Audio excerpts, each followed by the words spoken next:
Okay, so let's do this. Finding the equation of the line, slope, and intercept. So meron tayong problem dito. Find the equation of the line form y equals mx plus b given the slope 4 and y-intercept 5.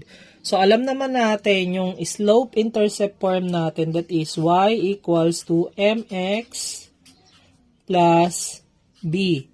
So yung b natin, that is our y-intercept.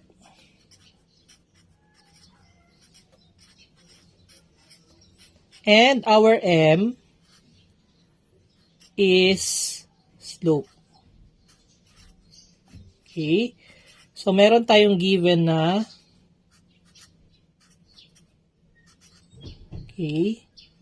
slope daw natin is 4.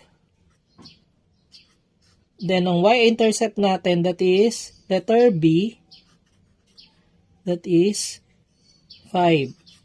So, y is equals to, the value of our m is 4, x, plus the value of our y-intercept, which is our b, is 5. So, ito yung magiging equation natin.